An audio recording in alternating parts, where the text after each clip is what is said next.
सागर वंदितु सौवसीदे धुवमचलमणो ममं गदिं पते ओचामि समय पावुण मिनमो सुध केवली बणिदं नमः समय साराय स्वानुभूत्या चकासते चित्स्वभावाय भावाय सर्वभावांतरचिदे।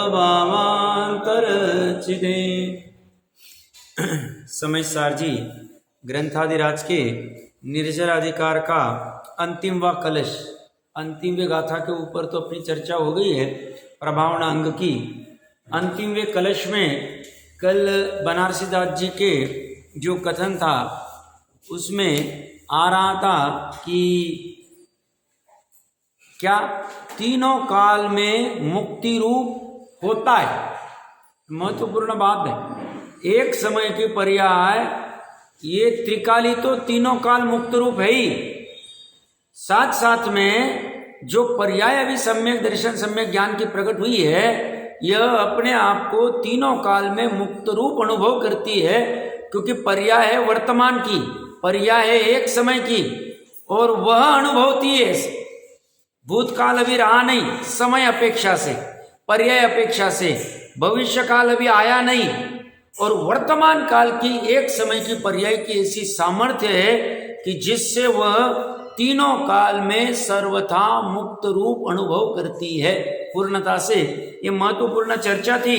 453 नंबर पेज के ऊपर जेचे जी साहब ने एक स्वयं प्रश्न खड़ा किया है शंकाकार के मुख से, वही चर्चा है कि ये मिलान कैसे करें अविरत सम्यक दृष्टि आदि का, हमें समझ में नहीं आता है।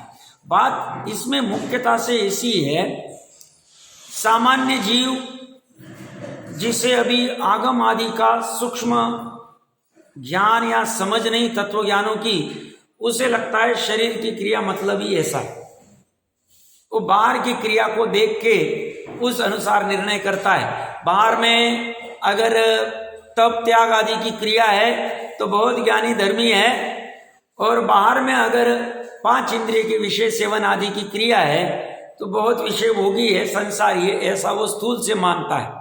बाहर में अगर जोर जोर से कोई चिल्लाता है, आंखें लाल करता है, फड़फड़ाता है, तो ऐसा लगता है अनंतानुबंधी कषाई वाला है। और कोई एकदम शांत बैठा है बगुले के भांति, ऐसा लगता है कितना धर्मी है, कितना शांत रस ज्ञानी है। ये कह रहे बाहर की इससे तुम निर्णय नहीं कर सकते। मोटा मोटा निमित्त नैमित्तिक वाला संबंध वाला निर्णय करने में बाधा नहीं, हम बाहर से ही निर्णय करेंगे। अंतरंग का हमारा प्रत्यक्ष जैसा सर्वज्ञ का निर्णय वैसा है नहीं, पर बात तो इतनी खरी है, अंतरंग में परिणति जो उपादान में हो रही है वही महत्वपूर्ण जोर लगाती है। और ये वहीं पे प्रेस कर रहे कि मिथ्यात्व का जब तक सद्भाव है तब तक उसको कर्म बंधन आदि कहा हुआ है। मिथ्यात्व का सद्भाव जाने के बाद में चारित्र मोह से जो कुछ हो रहा है वह निर्जरा का कारण है, नवीन अनंत संसार के बंध का कारण नहीं। और जो जा रहा है वह तीव्र बंध नहीं कर रहा है। पूर्व की गाथाओं में हमने देखा था अज्ञानी के कर्म के उदय में जो फल मिलता है उसमें जो राग द्वेष करता है, नया बंध तीव्र हो जाता है मिथ्यात्व के साथ वाला, इसलिए उसको निर्जरा नहीं कहिए। और उससे भिन्न ज्ञानी जो ज्ञाता दृष्टा हो गया है, परिणति कहने में नहीं, मैं बार बार कहता हूं, पर्याय में उसकी श्रद्धा ज्ञान के उसके बलबूते पे वह भोगते हुए भी निर्जरा ही कर रहा है। एक बार से 453 नंबर पेज पे प्रश्न नीचे आया है, आप यह कह चुके हैं कि सम्यक दृष्टि के निर्जरा होती है, बंद नहीं होता है, किंतु सिद्धांत में गुणस्थानों की परिपाटी में अविरत सम्यक दृष्टि इत्यादि के बंद कहा गया है। और घाती कर्मों का कार्य आत्मा के गुणों का घात करना है, इसलिए दर्शन, ज्ञान, सुख, वीर्य, इन गुणों का घात भी विद्यमान है। 12वें गुण स्थान तक ये 4 मुख्य गुणों का घात हो रहा है। हाँ, हो रहा है। अविरत सम्यक दृष्टि को गुण स्थानों की परिपाटी, गुण स्थानों में कर्णानुयोग में, मतलब गुण स्थान कह दिया मतलब कर्णानुयोग, कर्णानुयोग मतलब सर्वज्ञ, सर्वज्ञ का विषय कि हाँ ऐसा ही है, इसमें इतना भी हिलने डुलने को जगह नहीं। तो वहां तो ऐसा कहा है कि सम्यक दृष्टि को भी बंद कहा है, इतनी प्रकृति का, इतनी प्रकृति का, आदि आदि। चारित्र मोह का उदय नवीन बंध भी करता है। यदि मोह के उदय में भी बंध न माना जाए तो यह भी क्यों न मान लिया जाए कि मिथ्या दृष्टि के मिथ्यात्व अनंतानुबंधी का उदय होने पर भी बंध नहीं होता, क्योंकि मोह का उदय, अभी ये क्या कह रहे, तरकीब से प्रश्न करता, चारित्र मोह को मोह कहता है। अब उसे वो नहीं समझ में आ रहा है, मोह में 2 है, एक दर्शन मोह और एक चारित्र मोह। दर्शन मोह 99.99% और चारित्र मोह 0.001% है दर्शन मोह के अभाव में। दर्शन मोह का सद्भाव है तो अनंतानुबंधी है, अनंतानुबंधी 100%, 99.99%। अब ये उसे पचती नहीं है बात। क्यों? क्योंकि ये अपनी स्थूल दृष्टि से जानना चाहता है, ये अपनी जो ज्ञान है उससे वो जानना चाहता है। वो कहते ऐसा नहीं, तुम्हें भाव में पकड़ना पड़ेगा कि ये होता कैसे। इसके लिए जवाब में क्या दे रहे, देखिए उत्तर, बंध के होने में मुख्य कारण मिथ्यात्व अनंतानुबंधी का उदय ही है, और सम्यक दृष्टि के तो उनके उदय का अभाव है। चारित्र मोह के उदय से यद्यपि सुख गुण का घात होता है, क्यों? अनंत सुख नहीं, चारित्र मोह जब तक है तब तक एकदेश सुख है, पूर्ण सुख प्रकट नहीं हो रहा है, आंशिक सुख प्रकट हुआ है। कौन सा? अनाकुलता वाला। बट चारित्र मोह के सद्भाव में सुख गुण का कुछ अंश में घात होता है, तथा मिथ्यात्व अनंतानुबंधी के अतिरिक्त, उसके अलावा और उनके साथ रहने वाली अन्य प्रकृतियों के अतिरिक्त शेष घाती कर्मों की प्रकृतियों का अल्प स्थिति, अल्प अनुभाग वाला बंध तथा शेष अघाती कर्मों की प्रकृतियों का बंध होता है। अब इसमें कोई नया जीव होगा, थोड़ा सा ये अटपटा लगेगा, बट हमें ये पढ़ते वक्त ये ख्याल में रखना है कि समय सार कर्णानुयोग को विरोध नहीं करता है। समय सार है द्रव्यानुयोग का शास्त्र, समय सार है अध्यात्म का शास्त्र, बट जब प्रकरण उठता है तो उसे भी कर्णानुयोग का सहारा लेना पड़ता है। वैसे एक अनुयोग को चारों अनुयोग का सहारा लेना पड़ता है, क्योंकि आप समय सार जी पढ़ोगे तो आप प्रथमानुयोग की घटनाएं भी, पांडव आदि के बहुत बार वर्णन आए, जैसे आचार्य ने बार बार लिए प्रथमानुयोग, उसके बिना चलेगा नहीं। आप आधार कैसे दो? एक कर्णानुयोग के और बहुत जगह पे आए, गोमन सार जी कर्मकांड की 6वीं गाथा और अन्य अन्य गाथाओं का उद्धरण दिया हुआ है, कर्णानुयोग की भी चर्चा आई हुई। और ये तो स्वयं द्रव्यानुयोग का अध्यात्म का ग्रंथ ही, चरणानुयोग की भी गाथाएं आई हुई, भले ही खंडन करने रूप में या स्थापन करने। स्थापन में कैसे? अभी अभी पढ़ के आए हैं, व्यवहार और निश्चय का दोनों का साथ रख। अगर व्यवहार का लोप कर दोगे तो तीर्थ का लोप हो जाए। व्यवहार क्या है? चरणानुयोग, पूरा चरणानुयोग। सारांश क्या कहना चाह रहा हूं मैं? समय सार में चारों अनुयोग की यथा योग्य जैसी आवश्यकता है वैसा स्थापना की गई, वैसा मंडन किया गया, उसको स्थापित रखा है। पूरा खंडन नहीं किया। खंडन जब किया है वहां अपेक्षा जुड़ी हुई।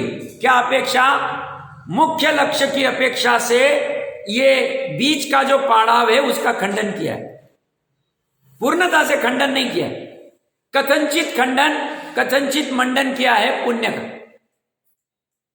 या चरणान योग का। अब मैंने ये बीच में प्रकरण क्यों उठाया? ये अनंतानुबंधी क्या चक्कर है? अल्प स्थिति अल्प अनुभाग बंध क्या है? स्थिति बंध अनुभाग बंध लगभग सबको पता ही होगा, और एक आदमी जो होगा तो मेरा कार्य है ऐसे ही पढ़ के न जाते हुए सारांश में बता दूं। कर्म जब बनते हैं तो कर्म के मुख्यता से प्रकृति बंध, प्रदेश बंध, स्थिति बंध और अनुभाग बंध होता है। क्या होता है? कर्म कैसे बनते हैं पूर्व में चर्चा हुई है। अपने आत्मा के प्रदेश, ये आगम का कथन कर रहा हूं मैं, हम आंखों से देख नहीं सकते। आगम में ऐसा आया है, हमें आंखों से कर्म बनते हुए दिखते नहीं। कहते तो है हम कर्म का ही खेल चल रहा है, बट कर्म हमें दिखते नहीं आंखों से। केवलियों को स्पष्ट जानने में आते हैं। हम युक्ति अनुमान से समझ सकते हैं, आगम का सेवन करके और थोड़ा विचार करें तो उसे समझ सकते हैं कि कार्बन शरीर नाम की कोई चीज है, कर्म नाम की कोई चीज है, पुद्गल से बनी हुई है, द्रव्य कर्म अलग है, भाव कर्म अलग है, नौ कर्म अलग है। समझ सकते, समझना जरूरी है, क्योंकि इसके भाव नहीं समझ में आए तो ये क्या कहना चाह रहे समझ में नहीं आए। अब आप संसारी अवस्था में जीव अनादिकाल से, अब पहले जीव ने राग द्वेष किया और फिर कर्म बंधे कि बिना राग द्वेष के कर्म बंध गए, इस चक्कर में पढ़ना नहीं। टोडरमल जी साहब ने बहुत अच्छा प्रकरण लिया हुआ है, दूसरे अधिकार में पढ़ लेना चाहिए कर्म व्यवस्था का। तो वो कह रहे हैं अनादिकाल से दोनों जुड़े हुए। आप ये मत सोचो, क्योंकि अगर जीव ने सबसे पहले, ऐसे तो पहले है ही नहीं बट कल्पना कर रहे, सबसे पहले राग द्वेष किया और उसकी वजह से कर्म आके बन गए द्रव्य कर्म। तो ये राग द्वेष करना बिना कोई कर्म उदय के इसका स्वभाव बन जाए, ऐसा हो नहीं सकता। तो इसलिए पहले जीव ने राग द्वेष किया और फिर कर्म बंधे, खत्म। अच्छा, जीव ने राग द्वेष किया नहीं, ऐसे ही आके कर्म चिपक गए, तो ये भी पॉसिबल नहीं। अगर ऐसा ही बिना काम का आ सकते तो सिद्धों को भी आके चिपक जाएंगे, वापस उनको उतरना पड़ेगा नीचे। अनादिकाल से संसारिणो मुक्तश्च, संसार अवस्था है, संसार पूर्वक मुक्तता होती। तत्वार सूत्र जी आगम के शब्द है, सूत्र है। तो अनादिकाल से कर्म लगे हैं, ठीक है भाई, कोई बाधा नहीं। अब तुम उसको उधेड़ बुन में नहीं लगाओ कि पहले मुर्गा कि पहले अंडा, पहले मुर्गा कि पहले अंडा, इसके चक्कर में पत पड़ो। मुर्गा अनादिकाल से है, बस खत्म कर दो। नया कर्म कैसे बनता है? तो कह रहे हैं पूर्व कर्म का उदय आता है। हमने पूर्व में लिया हुआ है, बट अभी प्रकरण स्थिति अनुभाग से समझाना है, उस बहाने थोड़ा सा वो भी एडिशनल नॉलेज हो जाए। तो पूर्व कर्म का उदय होता है, निरंतर चलता है, हर समय चल रहा है अपना, अभी भी, सोते हुए भी, खाते हुए भी, भले ही महसूस नहीं होता, हर समय कर्म का उदय चल रहा है। कभी तीव्र चलता है, कभी मंद चलता है। हम अभी इस पर्टिकुलर गति के इसमें से एक्वेंट हो गए हैं, फील हो रहा है, तो हमें कुछ लगता नहीं। सडनली कुछ आ गया, एकदम आग लग गई घर में, एकदम इनकम टैक्स की रेड आ गई, एकदम तबीयत खराब हो गई, तो हमें लगता है कर्म का उदय आ गया है। उतने समय में आया, ऐसा नहीं, अभी भी चल रहा है। शांति से बैठे तो भी चल रहा है। तभी तो हमें ज्ञानावरण कर्म का उदय है। इसलिए जितना उदय उतना जानने में नहीं आ रहा, और जितना शैव शैव उतना जानने में आ रहा है। तो अभी यहाँ पे वर्तमान में जितने भाई बंधु अपन सब बैठे, उसमें जिसका जैसा शैव शैव वैसा वो जान पा रहा है। जिसका अच्छा शैव शैव होगा वो पकड़ पा रहा है, जिसका नहीं होगा वो लग रहा है अभी ठीक है, बाद में देख लेंगे। एक साथ चलता है, जिस जिस जीव का अपना अपना अलग चलता है। ऐसा क्यों हो रहा है? बांधे थे पूर्व में, अभी उसके उदय की योग्यता है, उसके शैव की योग्यता है, बस बात इतनी सी। अब वो कर्म का उदय होता है, उस समय में जीव को यथार्थ भेद ज्ञान नहीं है, उसकी वितरागियों जैसी शैलीशी अवस्था नहीं, वितरागता वाली अवस्था नहीं, 13वें गुण स्थान में जैसी होती है वैसी। तो होता क्या है, 10वें गुण स्थान तक ये भूमिका अनुसार राग द्वेष कर लेते, उस परिस्थिति के अनुसार, बुद्धिपूर्वक या अबुद्धिपूर्वक। बस ये राग द्वेष करना, इससे नया कर्म आके जुड़ जाता है। अब ये आते हुए जाते हुए दिख नहीं रहा आंखों से, होता कैसे है, आत्मा के प्रदेश जो है वहीं पे जो अभी कर्मरूप, द्रव्य कर्मरूप बंधे नहीं, 8 कर्मरूप बंधे नहीं हुए नहीं, ऐसे एक आत्मा के प्रदेश के ऊपर अनंत विश्रोपचय वाले कार्बन वर्गनाएं पड़ी, कार्बन वर्गना होने योग्य हुई नहीं। कितनी है, एक आत्मा के प्रदेश के ऊपर अनंत। विश्वास होता है? नहीं होता है तो होना चाहिए निर्णय पूर्वक, आगम की श्रद्धा, आगम के वचन। आप कहेंगे हम कैसे माने ये सच्चे वचन है क्या? इनके 7 तत्व और 3 जो देव गुरु तत्व है और द्रव्य गुण पर्याय की व्यवस्था सही है, ये भी सही हो, अब उसकी परीक्षा कर सकते, द्रव्य गुण पर्याय की, 7 तत्व की, देव तत्व, गुरु तत्व, धर्म तत्व की, वो परीक्षा में पास हो गए, बाकी का सब पास करना पड़ेगा। क्यों?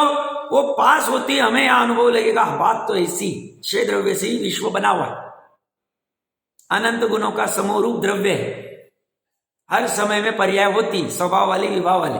हाँ, मेरी भी विभाव की पर्याय होती, स्वभाव की पर्याय भी संभव है। आदि आदि जब श्रद्धान होगा तब ख्याल में आएगा ये भी बराबर है, बात बराबर कह रहे, गलत नहीं। प्रकरण थोड़ा लंबा रहा हूं, बट प्रकरण पे आ रहा हूं, क्योंकि अलग से मुझे नहीं लगता कोई ऐसा स्वयं पुरुषार्थ होके बहुत पड़ेगा, तो सबको भय लगता है करना नहीं हो।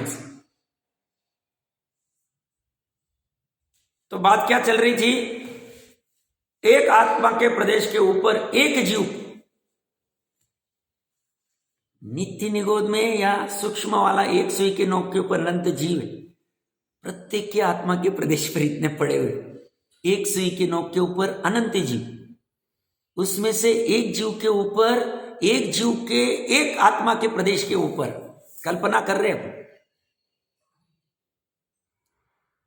एक निगोद के शरीर में अनंत जीव, कितने अनंत, जितने सिद्ध हो गए उससे अनंत गुना, उसमें से एक जीव लिया, एक जीव के एक आत्मा का प्रदेश लिया, उसके ऊपर अनंता अनंत विश्रोपचय वाली वर्गना पड़ी हुई है। अभी कार्बन वर्ग जो कर्मरूप हुई उसकी तो अभी चर्चा ही नहीं कर रहा हूं।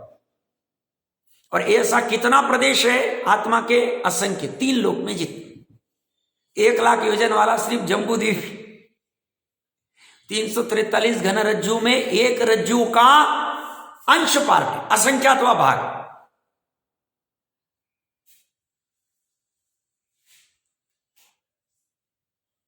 तो ऐसे एक शरीर में अनंत जीव के हर एक के ऊपर ऐसी पड़ी हुई है, और वस्तु की ऐसी अवगाहन होने की सामर्थ्य और आकाश द्रव्य की अवगाहित करने की ऐसी सामर्थ्य, आराम से रहे। और इतना सब कितने में हो रहा है, एक श्वासोश्वास के 18वें भाग मात्र में आ रहा है, कहीं चला जा रहा है, सेटिंग में हो रहा है, पूरा ऑटोमेटेड प्रोसेस, सब ऑटोमेटेड है। तो हमें क्या करना है, हमें ये ऑटोमेटेड व्यवस्था का निर्णय करना और अपना काम कहां से होगा वहां समर्पित कर देना, बस बात इतनी सी करनी, ये धर्म हो जाएगा।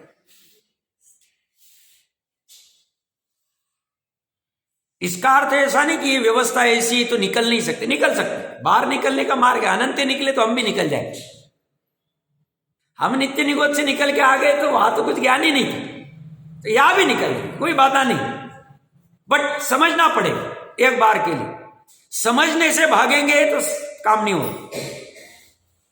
अज्ञान सबसे बड़ा संसार का दुख का कारण, तो अपना प्रकरण चल रहा था, मैंने तो ऐसे बीच में कहा, और ऐसे सुई के नोक 343 घन रज्जु में एक भी खाली नहीं।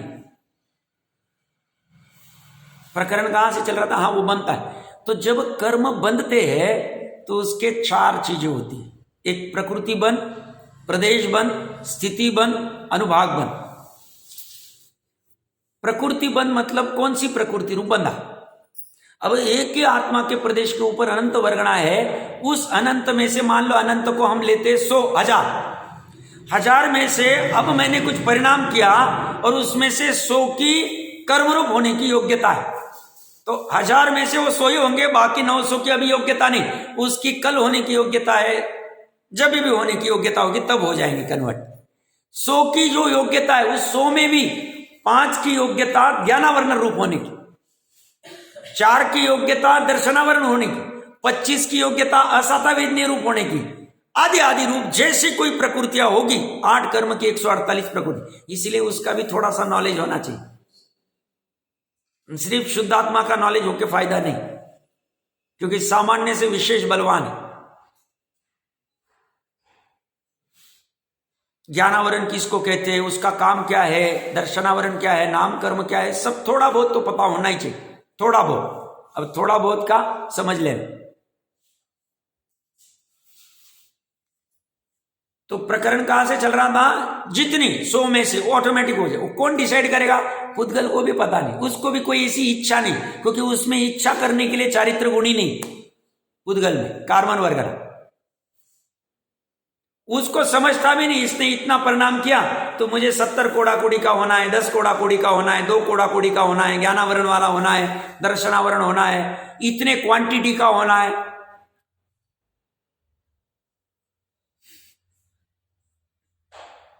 कुछ भी सिस्टम का कुछ नहीं। अब प्रकरण क्या चल रहा है अपना कि इसने तो वो 100 परिणमित हो गए, तो प्रकृति बंध क्या, कौन सी प्रकृति रूप है? 100 में से इतनी क्वांटिटी ज्ञानावरण रूप हुई, इसका काम क्या? ज्ञान के ऊपर आवरण लाना। इतनी क्वांटिटी दर्शनावरण वाली हुई, इसका काम क्या? दर्शनावरण कर्म का, दर्शनावरण मतलब दर्शन के ऊपर सामान्य उपयोग नहीं कर सकता है ऐसा आवरण लेके। इतनी क्वांटिटी अंतराय कर्म का बंध हुआ, उसका काम क्या? अंतराय उत्पन्न कर, उसका उदय रहेगा। अभी बंधा तब अंतराय नहीं देगा, बंधा तब सिर्फ केवल ही जानते कि ये अंतराय के इतने बंधे, इस परिणाम से अभी उसका कोई भी फ्रूट नहीं, फल नहीं। बंधा तब नहीं, सत्ता में है तब नहीं, उदय में जब आएगा तब, एक समय का उदय। भले ही उसकी स्थिति पे अभी चर्चा करते हैं, वो काल तक आएगी, बट जब उदय में आता है, वो एक समय के लिए उदय में आता है, फिर वो अन्य रूप परिणमित हो जाता। तो उदय में वो अंतराय देगा। अपने को लगता है मेरे को इतने अंतराय क्यों आती, मैंने तो किसी का बाल बाका नहीं किया, मैंने किसी का बिगाड़ा नहीं, 50 साल से मैं सबके साथ शांति से रह रहा हूं, मैं तो किसी का बुरा नहीं किया। भैया पीछे बहुत बड़े कार्यक्रम करके आए, अभी के कार्यक्रम को मत देखो, क्योंकि ये पूरा साइंस ही अलग है। पूर्व भोग के इतने कार्यक्रम करके आए, उदय में आ रहे। मेरे साथ ऐसा क्यों होता है, मेरे परिवार के साथ ऐसा क्यों होता है, मेरे को ही क्यों लोग कहते हैं, मैंने तो उसका अच्छा किया था, उसने मेरे साथ क्यों दुश्मनी की, मुझे क्यों अंतराय आती है, ऐसा ही क्यों होता है। पूरा साइंस है, कर्म व्यवस्था गजब का साइंस।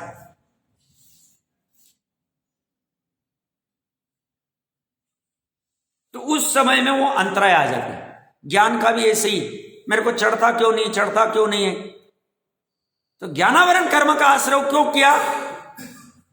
पढ़ना चाहिए तत्वार सूत्र जी का 6वां अध्याय। अब बैठे बैठे ऐसे उद्योग कर लेते अज्ञान में, बंद गए, अब उदय में आ रहे, क्या करें। शिवभूति मुनिराज ने भी पूर्व में ऐसे किए थे, तभी तुष्माश भिन्नम भी याद नहीं आ रहा।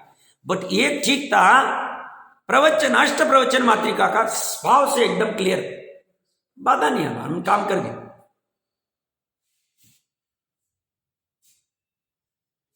बिना काम के दूसरों को अंतराय देते हैं, धर्म आदि मार्ग में या अन्य जगह पे भी आवश्यक नहीं। इसलिए जिसको संसार से मुक्त होना है उसने शांति धारण करनी चाहिए।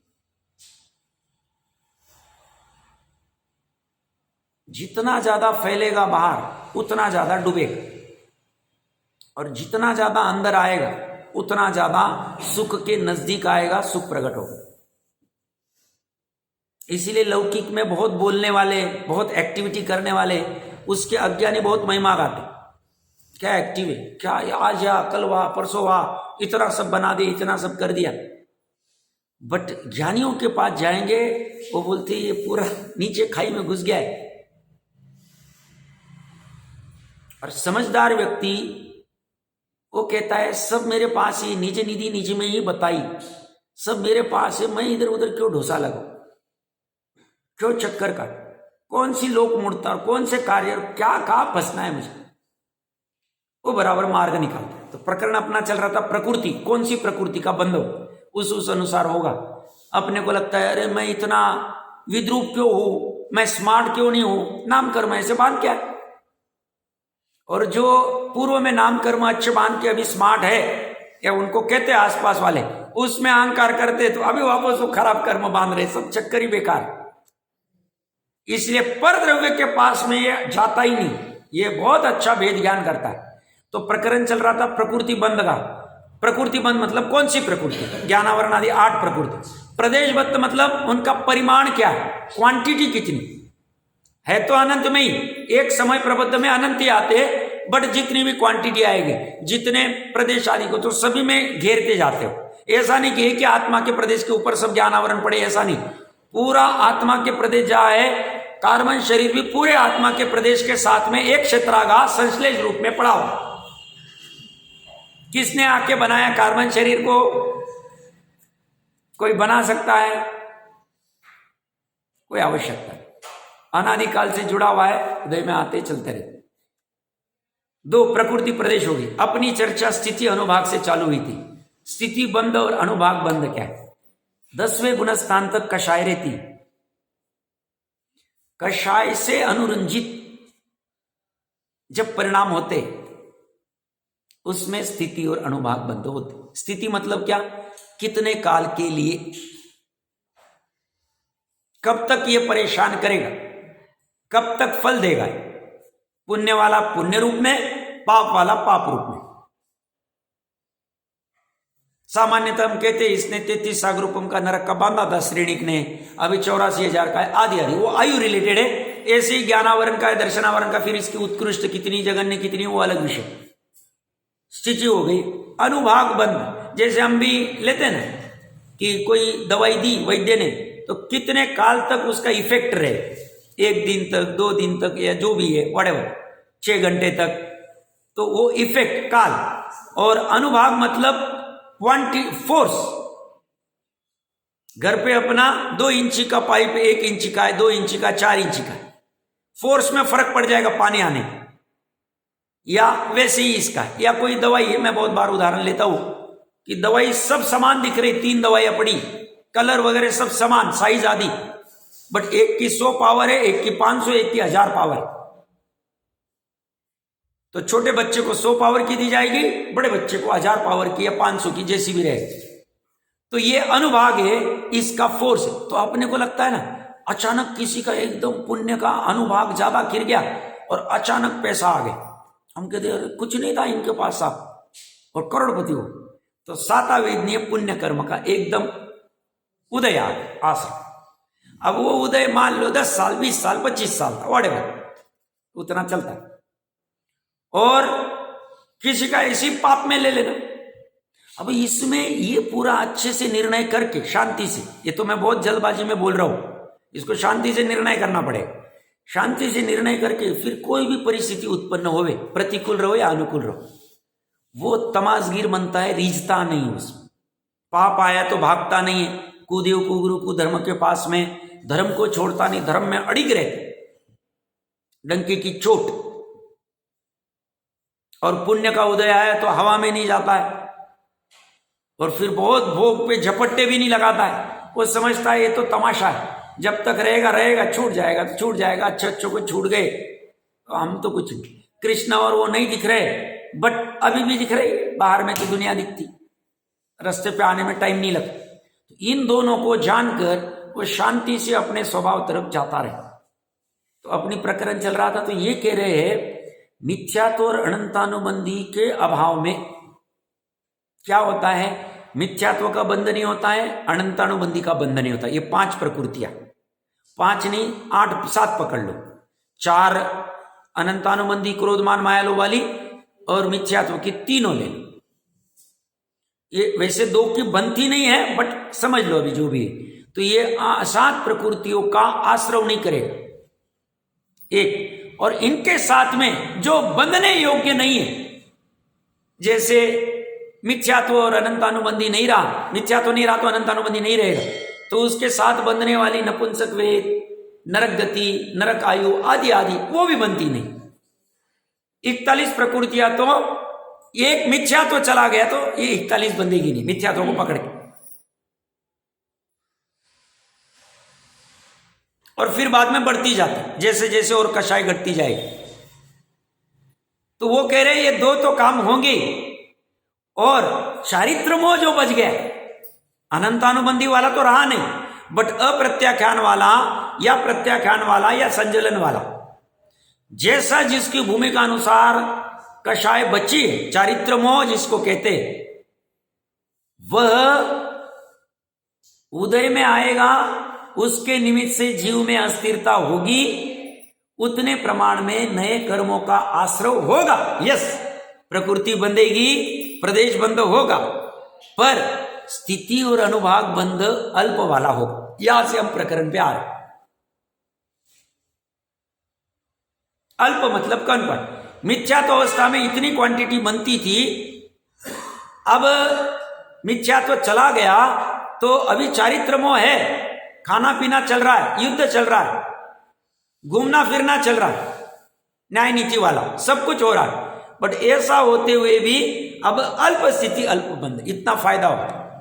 अभी त्याग कुछ नहीं किया उसने चौथे में, बट इसका अर्थ ऐसा नहीं अनाप शनाप सेवन कर रहा है, इसका अर्थ का अनर्थ करते सब, वो तो कुछ त्याग करता ही नहीं, त्याग करता ही नहीं, तो भोगो खाओ पियो मजे करो, कुछ भी करो प्रवृत्ति, और अंदर से कहो मैं सम्यक दृष्टि। भैया तेरे ऐसे कहने से, तेरे ऐसे विचार करने से तू सम्यक दृष्टि होगा नहीं, क्योंकि सम्यक दृष्टि जब होता है तब 3 लोक 3 काल कृत कारित अनुमोदन, अच्छे से बिंबा देना इसको, मन वचन काय से चेतन अचेतन समस्त अंतरंग बहिरंग परिग्रहों का निरावलंबी होता है। निरावलंबन कहां से होगा, श्रद्धा से और ज्ञान से।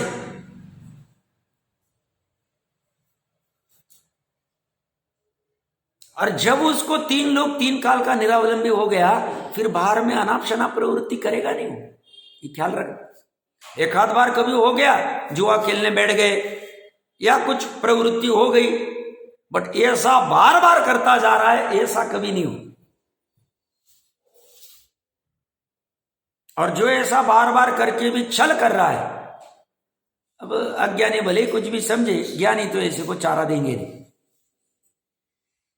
तो साथ साथ में उसकी अल्प, क्योंकि उसे समझ में आ रहा है, उसको अभी ख्याल में आ रहा है।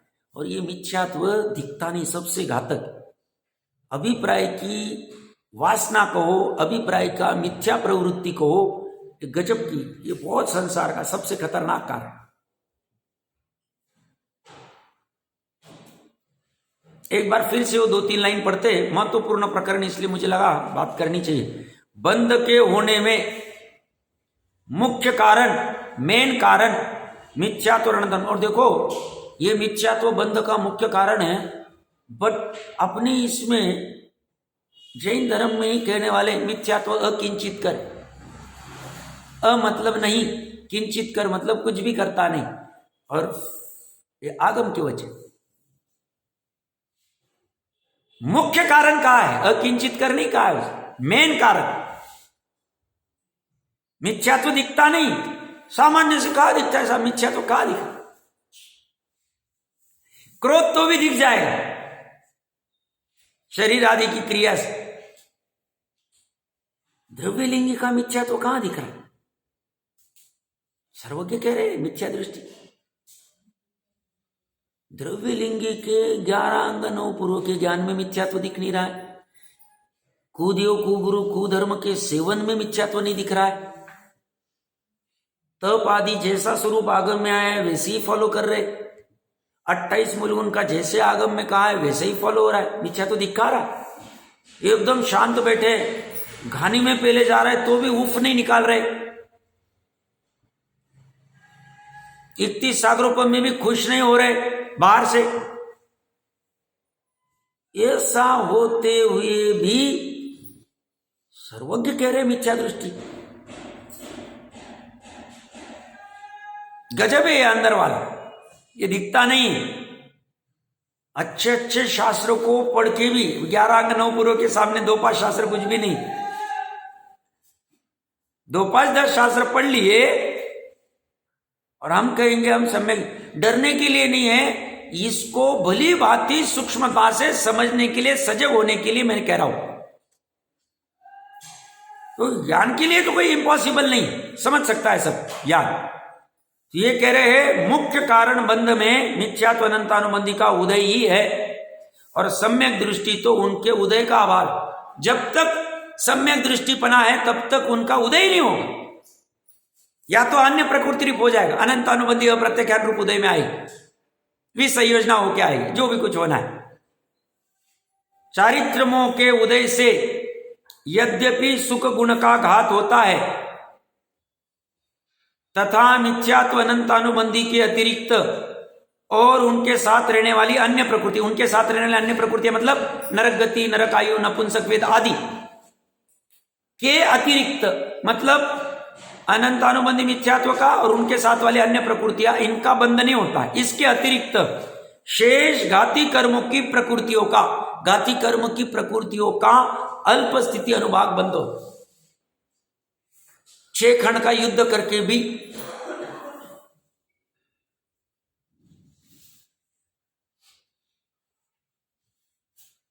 तथा शेष अघाती कर्मों की प्रकृतियों का बंध होता है, उसका भी अल्प स्थिति आदि का। अब उसमें अल्प स्थिति अल्प अनुभाग बंध नहीं लिखा है, क्यों? फिर से पढ़ता हूं मैं। घाती कर्मों की प्रकृतियों का अल्प स्थिति अल्प अनुभाग वाला बंध तथा शेष अघाती कर्मों की प्रकृतियों का बंध होता है। वह अल्प स्थिति अल्प अनुभाग क्यों नहीं?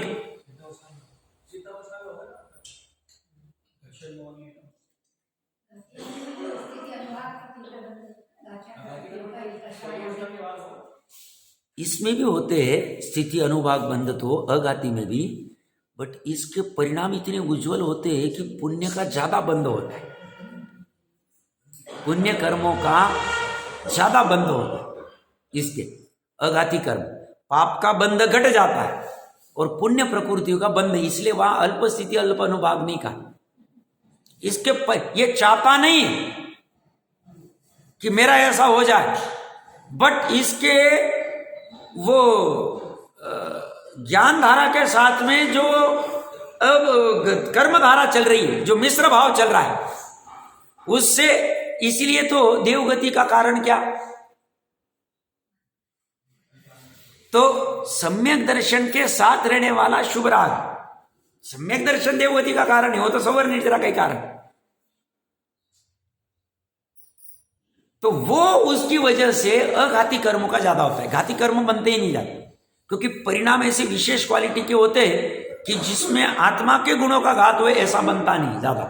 बट अघाती कर्म में पुण्य प्रकृतियों का ज्यादा स्थिति ज्यादा अनुभाग वाला बंध होता है।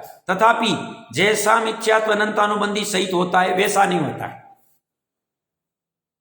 न घाती कर्म में ज्यादा स्थिति ज्यादा अनुभाग वाला बंध होता है और अघाती में पहले पाप का बंध ज्यादा होता था, ऐसा इसको नहीं होता। अनंत संसार का कारण तो मिथ्यात्व अनंतानुबंधी है, उनका अभाव हो जाने पर फिर उनका बंध नहीं होता है। और जहां आत्मा ज्ञानी हुआ वहां अन्य बंध की गणना कौन करता है? करेगा ही। 1 करोड़ का कर्जा लिया था किसी ने हमसे, और उसने कहा 99,99,999 देता हूं, 1 रुपया मेरे पास अभी नहीं है, मैं आपको 2-3 दिन में लौटा दूं। हम क्या कहें? अब कोई असमझदार होगा, वो कहेगा भैया नहीं 1 रुपया दे, नहीं तो मैं नहीं लूंगा ये पैसे। समझदार बोलेगा भैया बहुत अच्छा हो गया, सालों से लटका हुआ, स्वयं आके दे रहा है। ऐसे इसका है। 2 मिनट के लिए, आज का समय तो आ गया है, कुछ प्रश्न था भाई साहब जी का, 1 मिनट पढ़ लेते, सबको फायदा हो जाएगा, बराबर ना।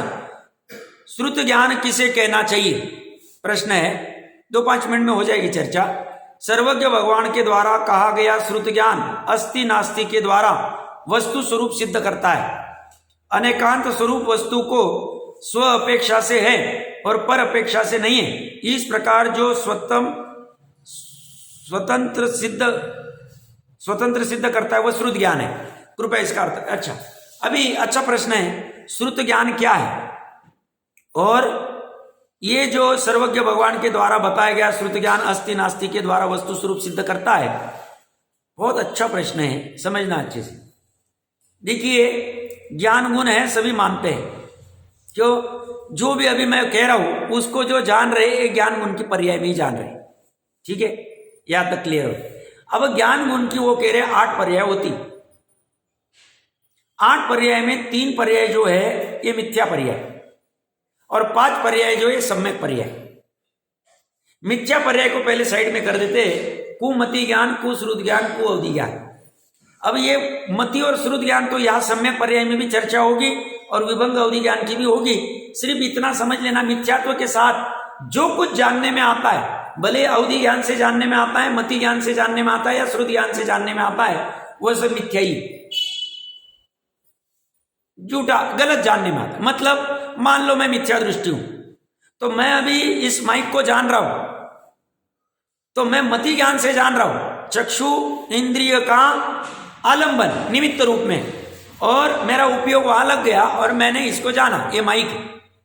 तो वो कह रहे हैं ये जो जानने में आया मिथ्यात्व के साथ में, ये कुमति ज्ञान है।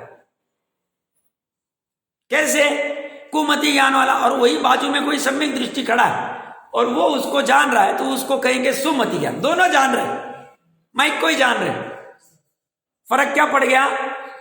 अज्ञानी उसको ऐसा जानता है ये अच्छा है ये बुरा है, उसको ऐसा नहीं जानता है ये पर है, पुद्गल है, जड़ है। वो ऐसा जानेगा हमारे मंदिर का हमने लाया, अच्छा कलर है, अच्छी डिजाइन है, तो इसमें भी मिथ्या ज्ञान है, वेद ज्ञान नहीं हो रहा है ना, इसमें मेरा चैतन्यपना नहीं, ऐसा वो जान नहीं रहा है। उसमें अपनापन कर रहा है, राग द्वेष कर रहा है, अनंत अनुबंधी वाला या मिथ्यात्व के साथ वाला, ये उसका मिथ्या ज्ञान हो गया, कुमति ज्ञान हो गया। और कुमति ज्ञान के बाद में उस श्रुत ज्ञान की चर्चा करते हैं। और ज्ञानी का वो विपरीत नहीं जाने, जितना जानेगा यथार्थ जाने, पर को पर रूप जानेंगे, स्व को स्वरूप जानेंगे। अब ये 3 पर्याय हो गई, अब ये 5 पर्याय। 5 में से केवल ज्ञान की पर्याय तो लगभग सबको पता है, 13वें गुणस्थान में सर्वज्ञ ज्ञान होने के बाद मन पर्याय ज्ञान मुनिराज को ही होता है। मन के आलम्बन पूर्वक ऐसा कहने में आता है, उपचार से, जहां मन है अपना द्रव्य मन, दूसरे के मन में स्थित पदार्थ को जान के वो कह देते ये ऐसा ऐसा विकल्प विचार कर रहा है, मन पर्याय ज्ञान। अवधि ज्ञान रूपी पदार्थ को जानते, द्रव्य क्षेत्र काल भाव का जितना होगा। अब मेन आपका श्रुत ज्ञान का प्रश्न है, तो मैंने सोचा बाकी की भी 3 की चर्चा कर देनी चाहिए, नहीं तो वो लिंक में पूरा बराबर बैठता नहीं किसी। अब मति श्रुत ज्ञान क्या है? मति ज्ञान क्या है? 5 इंद्रिय और मन के निमित्त से जो जानने में आए वो मति ज्ञान। और श्रुत ज्ञान क्या है? मति ज्ञान पूर्वक जो विशेष जानने में आए वो श्रुत ज्ञान है। सामान्य परिभाषा कर रहा हूं। अब आप कह रहे हैं सर्वज्ञ के अस्ति नास्ति, ये क्या चक्कर है? श्रुत ज्ञान किसे कहना चाहिए? अब मति ज्ञान में क्या है? मान लो आज की अपनी ये चर्चा चली कर्म की। अब कर्म की ये जो चर्चा चली, ये आपने कर्नेंद्रिय के द्वारा सुनी, उसका निमित्त आपके कर्नेंद्रिय भी ठीक ठाक थे, उपयोग भी वहां लगा था, बाकी कोई विकल्प न करते हुए आपने अच्छे से उसको सुना, ये हो गया मति ज्ञान। ठीक है, मति ज्ञान पूर्वक सुना, यह में आपको जिज्ञासा हुई और आपने उसके बारे में और थोड़ा विशेष जाना, उसके बाद में और विशेष जानने का आपको भाव हुआ कि ये स्थिति अनुभाग बंध कैसे होता है, कर्म व्यवस्था कैसी चलती है, मुझे जानना चाहिए। मति ज्ञान पूर्वक जाने को और आप विस्तार से जानने के लिए चालू कर दिया आपने। फिर उसके लिए थोड़े बहुत आगम हो गए, आगम को सामने रखा, वो भी वापस मति ज्ञान हो जाए। फिर उसमें से थोड़ा जाना कर्म के बारे में, जहां कुछ वर्णन होगा उसमें और एनालिसिस करने लग गए और विचार करने लग गए, ये श्रुत ज्ञान में होता है। अब ये हुआ सामान्य कथन, मति ज्ञान पूर्वक सामान्य। अब प्रकरण ऐसा है कि श्रुत ज्ञान तत्वार सूत्र जी में आप पहले अधिकार में पढ़ोगे तो श्रुत ज्ञान किसको कहा, तो मति ज्ञान पूर्वक होता है एक, उसके 2 या 12 भेद होते, तो 12 अंग के ज्ञान को भी श्रुत ज्ञान का है। यह सम्यक श्रुत ज्ञान की चर्चा चल रही। अब यहां पे वस्तु को जब वो जानता है, अस्ति नास्ति आदि अपेक्षा से जानता है, तो ये क्या कह रहे देखिए, सर्वज्ञ भगवान के द्वारा कहा गया श्रुत ज्ञान, मतलब ये आगम जिनवानी, भगवान ने दिव्य ध्वनि में कहा गंधर आदि से ये आया, ये इसका अंश है, ये पूरी जिनवानी नहीं, 12 अंग पूरी जिनवानी। वो जो ज्ञान है अंश वाला, उस सर्वज्ञ के द्वारा कहा गया श्रुत ज्ञान अस्ति नास्ति के द्वारा वस्तु स्वरूप सिद्ध करता है। अस्ति नास्ति के द्वारा मतलब, अस्ति मतलब होना, नास्ति मतलब नहीं होना। मतलब ये मान लो कोई वस्तु है, ये जीव द्रव्य, एक जीव है मान लो, तो इस जीव में स्व अपेक्षा से अस्ति है, अपनी सत्ता की अपेक्षा से उसकी अस्ति है, अस्तित्व है, सतपना है, सत्ता है। और उस जीव की दूसरे जीव की अपेक्षा से नास्ति है, इस जीव में इस जीव की नास्ति है, ये जीव इस जीव में नहीं है। ऐसा अस्ति नास्ति से वस्तु जानने में आती है, ये वो कह रहे सामान्य। मतलब क्यों करना ऐसा, हमें हमारी त्रिकाली वस्तु में क्या क्या अस्ति है और त्रिकाली वस्तु में किस किस की नास्ति है, ये जाने बिना त्रिकाली वस्तु का निर्णय ज्ञान नहीं होगा। त्रिकाली वस्तु का ज्ञान हुए बिना श्रद्धा उसका आलंबन करेगी नहीं, श्रद्धान करेगी नहीं, तब तक हमारा श्रद्धान सम्यक होगा नहीं, तब तक मोक्ष मार्ग चालू नहीं होगा। इसलिए हमें सर्वज्ञ ने जैसा श्रुत ज्ञान बताया है उससे अस्ति नास्ति करके निर्णय करना है।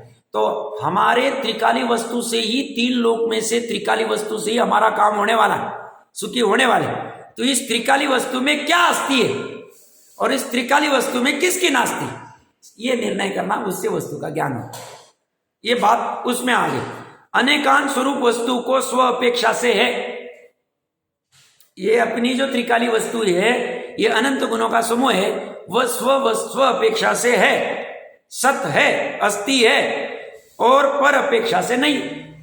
3 लोक में जितनी पर वस्तु है उसका मेरे में सद्भाव नहीं, 2 वस्तु के बीच, तो ये नहीं है। इस प्रकार जो स्वतंत्रता सिद्ध करता है वह श्रुत ज्ञान है, इसको करता है। और थोड़े 1-2 बिंदु की चर्चा और कर दूंगा।